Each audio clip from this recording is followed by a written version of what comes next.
And then, kasama ka pala ng Forevermore na. For pilot week po. Okay. Ano yung advantage na nasundan mo na yung lab team nila and then you have to duplicate the same, working with the same lab team dito sa film na? Okay po. First po, yung sa book, it was more of parang we brainstorm as a team, ng creative team, and then what we did was, yung book po kasi, if you've read the novel, it's based in the United States. So, ang first thing that we did is to Philippinize it and adapt it into a local setting. So, we had to change the character's surname. Like, for example, the character of Drake was Drake Swift, and then ginawa namin Drake Season, and then yung issues nila, ginawa namin mas Filipino.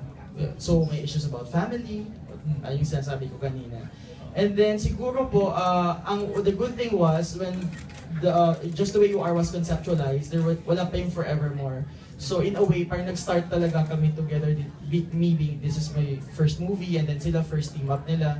So, pareho kaming, nagsabay kami sa process, like, nag-workshop kami together, nag-bonding kami together, and then at the same time, nung nangyari yung Forevermore, natuloy-tuloy doon.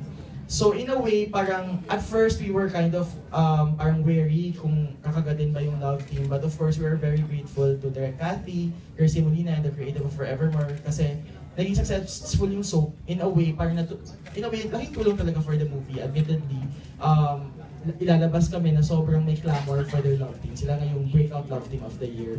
So, for me, that's an advantage. Nasikat na sila, and then may follow-up movie sila right after. And siguro, in a way, it's a kind of pressure because may expectations yung mga tao sa kanila. But for us, for me, siguro ang palabasan lang namin is they are versatile actors. They can do any roles na pwedeng ibigay sa kanila, and I think that's the advantage also of and the strength of their love team. What was special working with Enrique and Lisa in this film? Si Enrique, nagka-work na kami yung first, yung isa sa mga una kong dinirect sa TV, at first lead role ni Enrique sa isang TV series, yung Good Vibes, doon ko siya unang nakatrabaho. So in a way, nung nalaman kong ako yung magdidirect ng movie niya, parang sobrang masaya po ako kasi in a way, parang nagkasabay kami sa TV at ngayon sa pelikula din. So, kasama namin si Miss Yayo doon, kaya nga sobrang proud kami ni Miss Yayo kasi kahit na ang dami na nangyari sa career ni Enrique since Good Vibes, sobrang nag-concert na siya sa Araneta, dami na niya mga hit shows and movies. He remains grounded, hindi nagbago yung attitude niya. He's still professional, very open to learning, and then ganun pa rin siya, wala nagbago sa kanya. Si Liza naman, this is weird, but before, there was a show, di ba, na i-conceptualize supposedly. Parang it's a TV series siya na na-shelved, and then dun ko siya una nakilala. Parang ang concept nun, parang bagong underage, yung kina Dina, Maricel, parang ganun sila. Parang sila Suyon, si Liza, si Nayen Santos.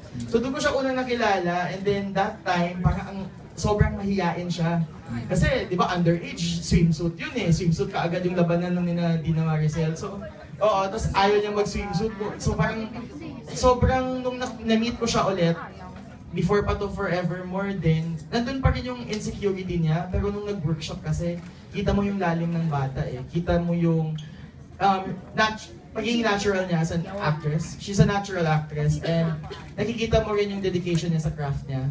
Mabait. So, wala akong problema sa kanila except for the schedule.